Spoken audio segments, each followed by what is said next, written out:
Muy buenos días, martes 11 de noviembre y titulamos nuestra columna de hoy, día 701, Quo Vadis American Peronis. Y Menem citó una frase genial de Perón que decía: los peronistas son como los gatos, cuando parece que se están peleando, se están reproduciendo. Y a nosotros se nos ocurre una mucho menos brillante, pero tal vez en este momento de crisis del justicialismo un tanto atendible. Los gatos, cuando se están peleando, también parece que se están peleando. Quizás en este momento no se estén reproduciendo y quizás estén procesando una amarga pelea que los deje a todos lastimados.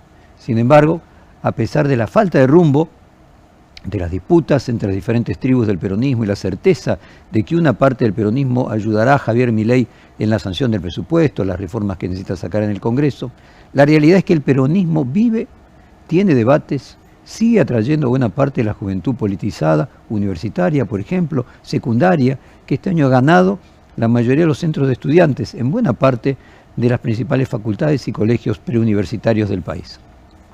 Además, el titular del Tesoro norteamericano, Scott Bessent, acusa de peronis, American Peronis, a los demócratas, signo de que cada vez más personas discuten sobre el peronismo y es ya una categoría que, lejos de apagarse y perder sentido, sigue reproduciéndose. Y en este sentido, también los peronistas son como los gatos. Cuando se pelean hacen mucho ruido. La mayoría de los argentinos no votaron por los candidatos de Javier Milei en las últimas elecciones. De los que votaron, el 60% eligió otras listas y luego se encuentran los que directamente no votaron, de los cuales probablemente haya también un porcentaje muy amplio que no esté de acuerdo con las ideas de Milei. Pero esta mayoría social que no piensa como Milei tiene un serio problema en la oposición, que es que el peronismo es la principal fuerza de oposición por lejos y está sumido en una profunda crisis que amenaza con hacer estallar el peronismo en varias fracciones. En este programa, el candidato de Fuerza Patria, el primer candidato en la provincia de Buenos Aires, Jorge Tayana, dijo que el peronismo no estuvo a la altura de ofrecer una alternativa de poder frente a la crisis de gobierno y tampoco supo hacer frente a la intervención de Trump y Bessent, y descansó en la idea del antiimperialismo propio de la subjetividad, por lo menos del pasado del pueblo argentino, y que esto iba a generar un voto opositor que acentuaría aún más la diferencia que el peronismo ya había sacado en las elecciones de septiembre en el suelo bonaerense, pero no sucedió. Luego de la remontada histórica de Milei en la provincia de Buenos Aires y del triunfo en todo el país, los pases de facturas nos hicieron esperar y Cristina Kirchner apuntó contra su reciente rival interno, Axel Kicillof, a quien culpó por la táctica del desdoblamiento electoral. Cristina planteó que la victoria bonaerense por 14 puntos generó el efecto de alerta en el antiperonismo y esto provocó la victoria libertaria. El planteo de la expresidenta, ya lo hemos mencionado aquí en otras de estas columnas, está muy por debajo de un nivel intelectual como el que ella estaba acostumbrándonos. Es obvio que si una fuerza despierta tanto voto en contra y miedo por la posibilidad de que vuelva al poder, lo que se debe revisar es justamente cuáles son las razones que generan estas ideas y sentimientos en una importante parte de la población y no intentar ganar unas elecciones sin que esto se den cuenta.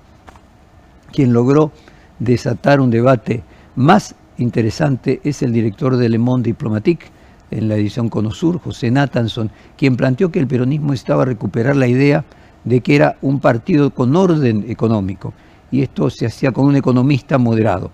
Vamos a escuchar el fragmento que en estos días ha generado enorme ruido y es bastante sintomático. José Nathanson, el peronismo necesita una story.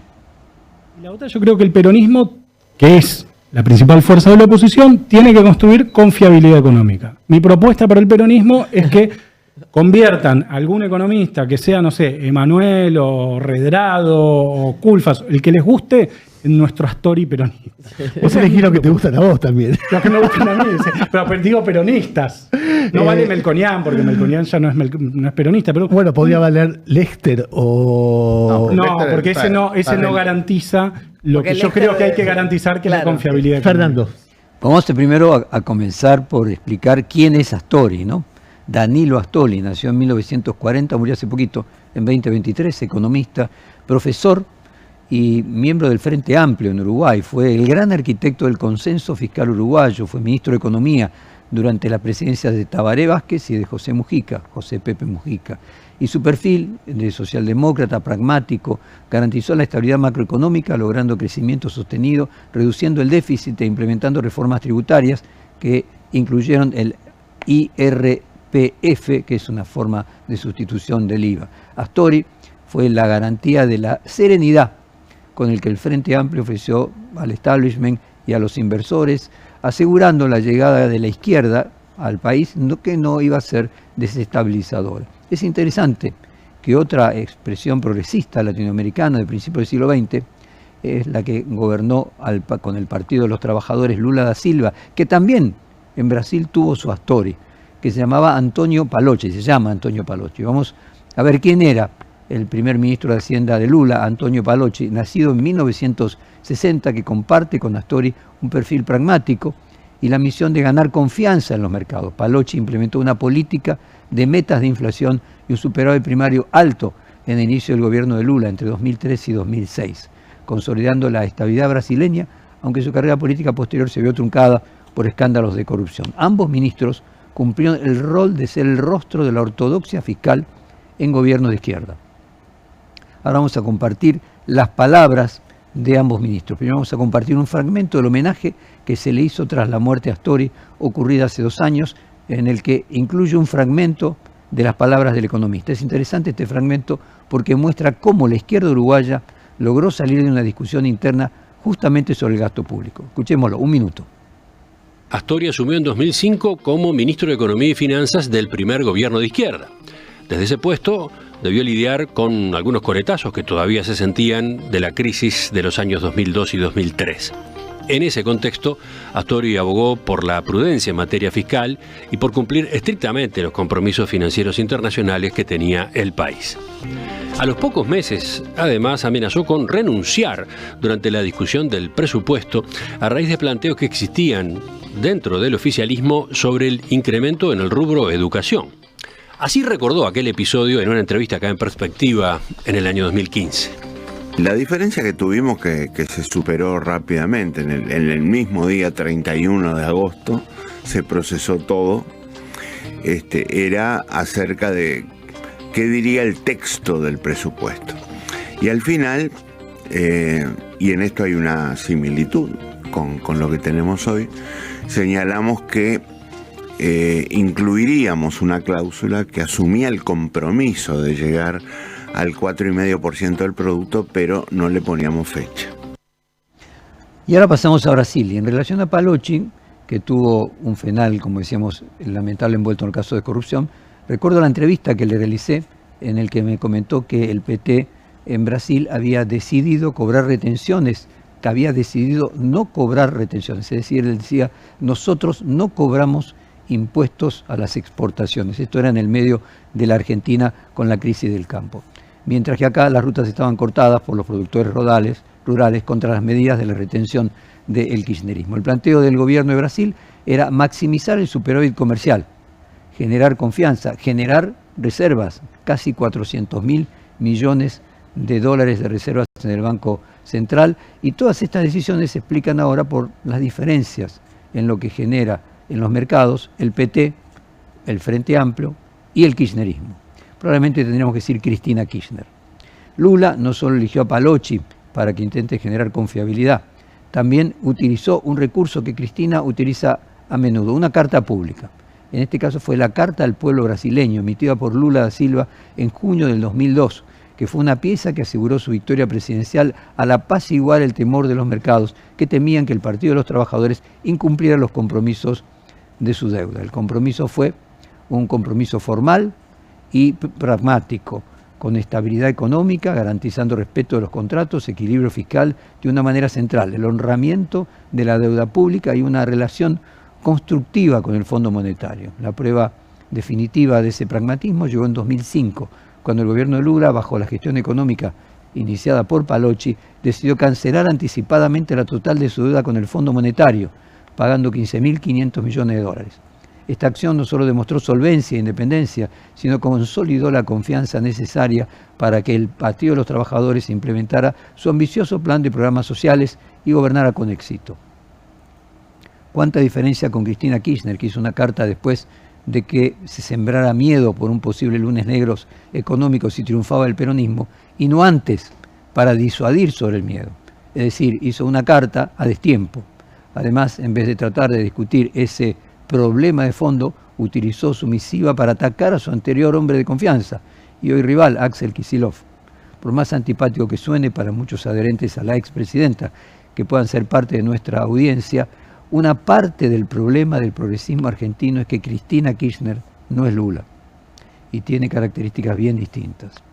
En 2008 yo tuve la oportunidad de entrevistar ambos, tanto a Astori como a Palocci, como ya había dicho.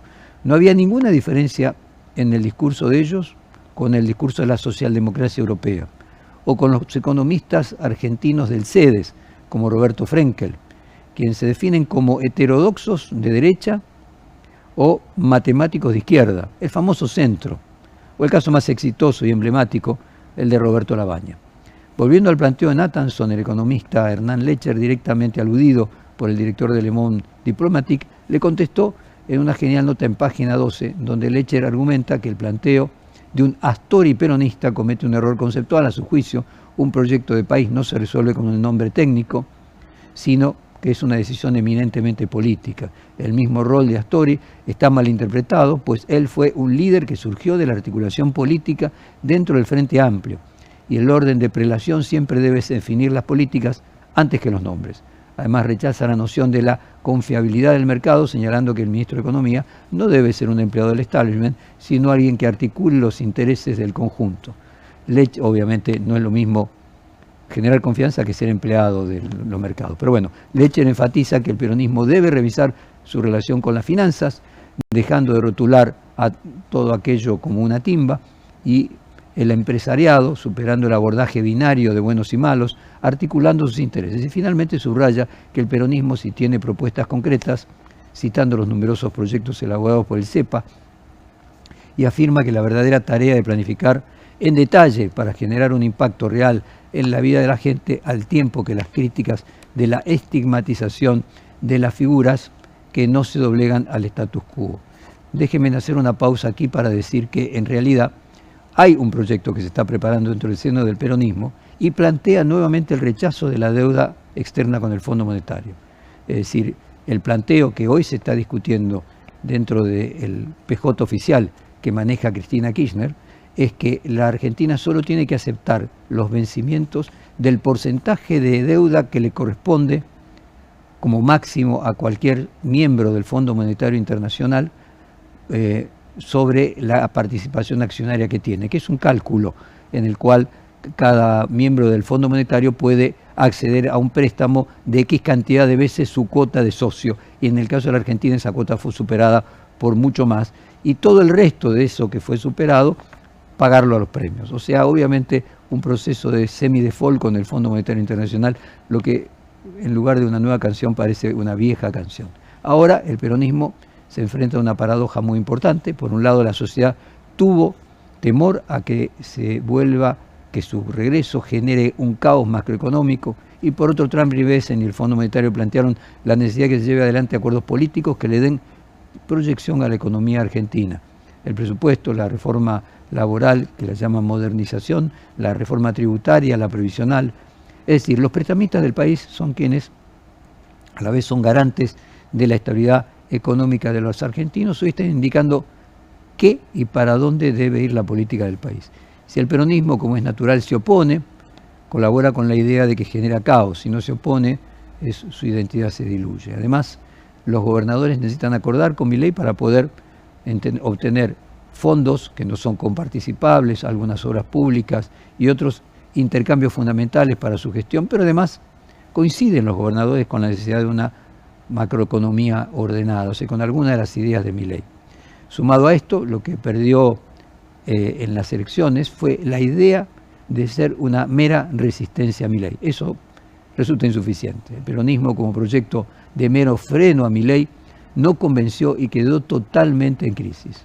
Entonces, un peronismo que no quiere seguir colaborando con la percepción de caos, que no le alcanza con ser resistencia a Milei y que tampoco tiene un proyecto alternativo de poder, ¿qué hará? Por ahora sobrevive. Cada gobernador, cada intendente, cada sindicalista intenta mantener su lugar de poder con diferentes tácticas en las que no se acuerda más o menos con el gobierno, dependiendo cada uno. Ahora, seríamos injustos si dijéramos que nadie tiene ideas sobre qué hacer con el peronismo. Hay ideas, solo que no hay un proyecto común. Y en ese sentido el peronismo enfrenta un dilema similar al de los demócratas en Estados Unidos, que mencionamos aquí previamente en este programa otros de los días previos. Los demócratas frente a Trump no saben si girar a la izquierda, con Sanders, Mamdani y los demócratas socialistas norteamericanos. No saben si girar al centro, porque los republicanos giraron tanto a la derecha que dejaron a esa gente sin representación, o terminar siendo un partido bajo el lema atrapa todo, que es de izquierda en los centros urbanos de ambas costas, de centro en las zonas de menor densidad poblacional y de derecha directamente en el medio oeste para competirle a Trump.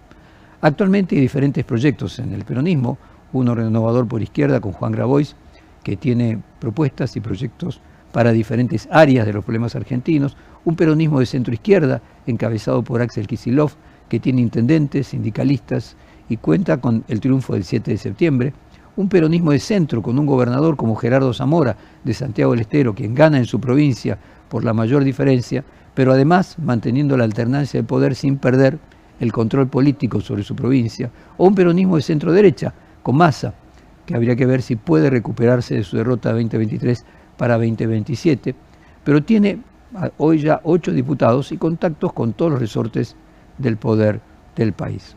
O la idea de Nathanson, de José Nathanson, sobre un economista como Emanuel Álvarez Agis, que funcione como una especie de outsider, aunque haya sido ya viceministro de Economía cuando Axel Kicillof condujo ese ministerio, para salir, pero digo, al salir en 2015 de la función pública, pasó más de una década y quedó totalmente descatectizado del kirchnerismo y de sus derrotas en el gobierno de Alberto Fernández.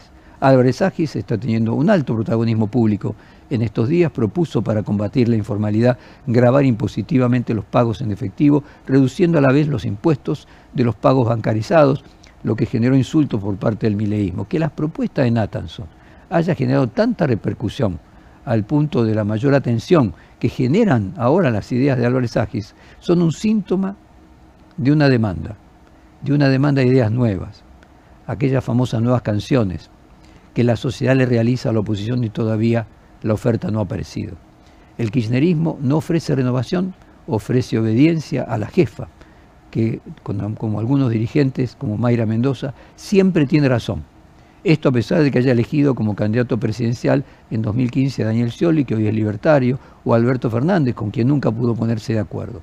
Un espacio que parte de la premisa de que su líder siempre tiene razón, es más una organización religiosa que política.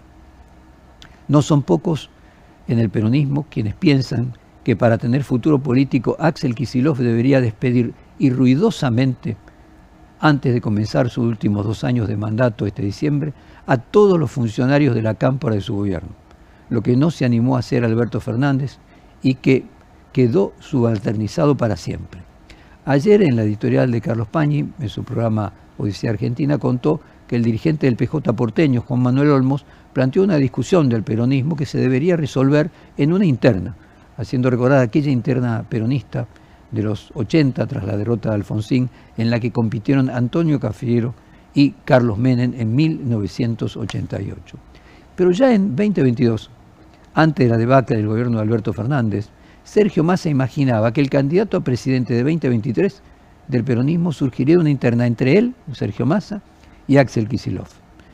Este planteo resultaría interesante si la discusión que genera se puede procesar a través de las diferencias a través de una interna. Lo que restaría resolver es la falta de afiliación formal de muchos sectores, como entre otros, por ejemplo, el de Grabois, con fuerte presencia de jóvenes, trabajadores informales, recién llegados al peronismo como movimiento, y aún no tienen representación en los afiliados. Lo mismo con sectores vinculados a Kicillof u otros dirigentes y tanta historia en el peronismo de vieja data. Es decir, tal vez una interna sin actualizar el sistema de afiliación reflejaría un pasado del PJ, que justamente lo trajo hasta acá y no una renovación. Probablemente la renovación venga de quien pueda salir del entuerto en el que está metido el peronismo frente a Milei. ¿Qué acordar con el gobierno? Que no. cuál es el plan alternativo, cómo salir del estigma de un caos económico si triunfa el peronismo y cómo ser una alternativa a lo que plantea Besen y el Fondo Monetario sin caer nuevamente en generar un temor en el mercado.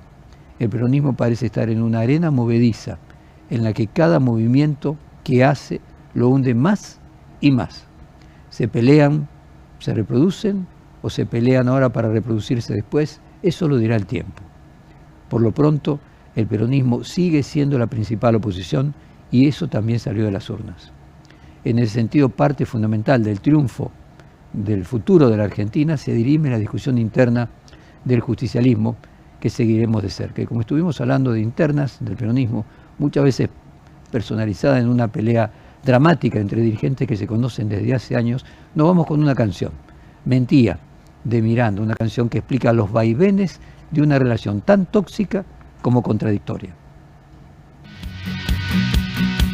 Digamos lo que se sienta en la piel. Aquella noche nada salió muy bien.